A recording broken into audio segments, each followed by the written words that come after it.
Hello, and welcome, everyone. Have you ever wondered why the blades of a helicopter don't collide? Or why a sharp cast saw can't cut through skin? And if souls really exist, what would their world look like? Welcome to Brain Pop's Mind-Blowing Truths, Episode 10. The Spirit World. The World of Ghosts. Whether or not ghosts are real is one of the longest-standing questions in human history. Every culture, religion, and belief system has vivid and distinct descriptions of ghosts and the world of spirits. Yet, almost nowhere in the world do people completely deny the existence of ghosts or souls. This video isn't meant to argue whether ghosts are real or not. What interests me, and probably everyone who clicked to watch this video, is what their world would be like if ghosts were real. The world of spirits, ghosts, and even demons. How would it be organized and operate? And why, after centuries of scientific and technological progress, haven't humans found a way to talk to ghosts? When we think of ghosts, the image that usually pops into our heads is that of fleeting shadows. But according to our grandparents, the spirit world used to be something very orderly. Ghosts are usually female, 99% female. Perhaps male ghosts reincarnate, while female ghosts, for some reason, have to stay and scare children.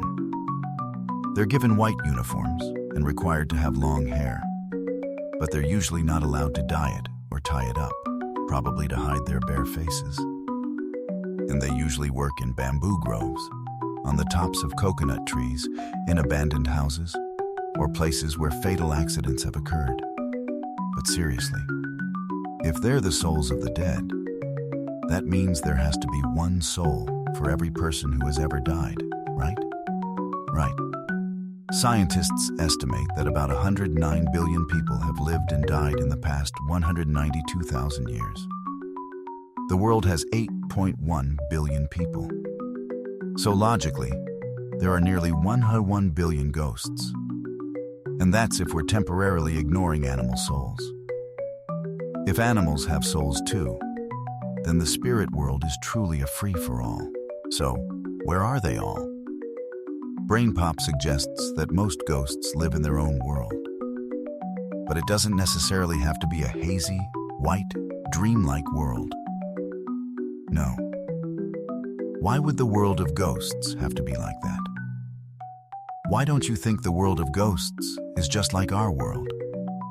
And in that world, we are the ghosts. Imagine this.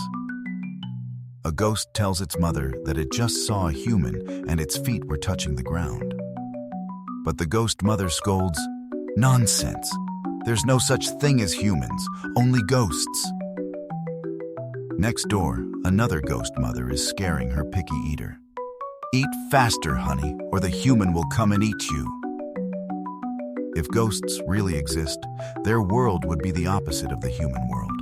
In the ghost world, humans are scary entities that only appear during the day, usually at noon.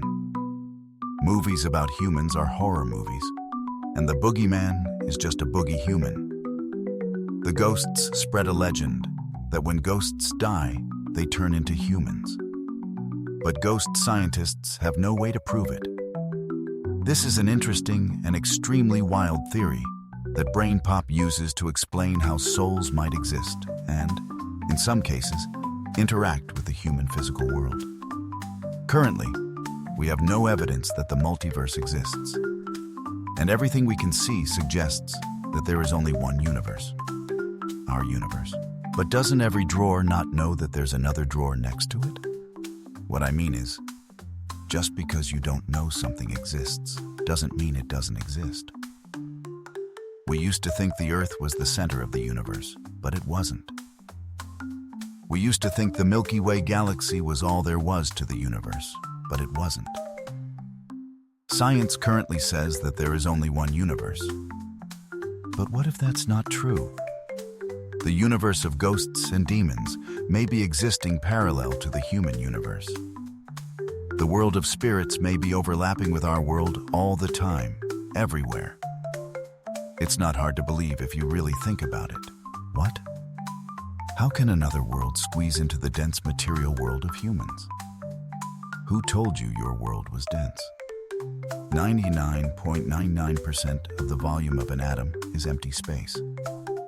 It's not completely empty, but it's empty in the sense that there are no nuclei or electrons there. Everything is made of atoms, so isn't 99.99% of the universe empty? So, what do you think about another world weaving into those empty spaces? I agree that the universe is, in a sense, almost empty. But how can an entire world exist simultaneously, overlapping with my world and your world, overlapping with me and you, without human devices or scientific machines detecting or measuring those ghosts? It's not that hard to understand. Even in our own universe, there are things that we can't measure or detect. Like what? What are dark matter and dark energy? 68.3% of the universe is dark energy. 26.8% is dark matter. Only about 5% is ordinary matter that you can touch. We deduce these numbers like 68.3% and 26.8% because we feel that there's that much matter and energy missing in the universe. Not because we've observed and measured dark matter and dark energy. In other words, scientists don't really know what the heck 95.1% of the universe is. When you have 99.99% of the volume of the universe as empty space and 95.1% of the universe as things that can't be seen or interacted with, then a spirit world overlapping with me, you, and our universe isn't too hard to believe, is it? So, what do you think, folks? Do you support Brain Pop's crazy theory? Let me know in the comments below. The weak can overcome the strong. It's real. If you've ever been in a cast, you've probably had it removed with this saw. When the doctor first brings it out, you might freak out like, "Hey, I'm a patient, not a victim. Why are you bringing out a power saw?" But the strange thing is, after the saw cuts through the cast, your arm or leg is fine. It's really amazing. Even though you sometimes feel the saw blade actually touching your skin. What the doctor uses to remove your cast is called an oscillating cast saw. It differs from a circular saw or an angle grinder in that the blade doesn't rotate. It oscillates back and forth through a very small angle to cut. The great thing about a cast saw is that it can cut through hard materials commonly used for casts, such as plaster or fiberglass. But it can't cut through soft, flexible materials like human skin or a slightly deflated balloon. The reason is that plaster and fiberglass are very hard. When the blade oscillates, the saw teeth move back and forth a short distance, a few millimeters, chipping away at the material, like when you're sanding something. In contrast, human skin is almost like a slightly deflated balloon. It's soft, flexible, and moves back and forth with the blade, dissipating the cutting force and preventing injury. Meanwhile, when cutting with a circular saw or an angle grinder, the saw teeth or grinding wheel continuously strike down at high speed. It's like a bucket wheel excavator continuously digging up layers of earth and rock in a mine. But even a cast saw isn't 100% safe. If a cast saw has too large an oscillation amplitude, exceeding the elastic limit of the skin, or if the saw teeth are too sharp, it can cut through the skin. So absolutely do not try this at home, folks. Helicopters are worrisome. Every time I see a helicopter start up, I worry that the two blades might collide. But that won't happen if you understand their design.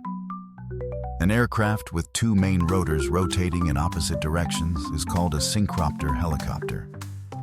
Each rotor is mounted on a mast tilted at a small angle to each other in a horizontal symmetrical arrangement, aligned and synchronized by a system of gears so that the rotors intermesh but do not collide.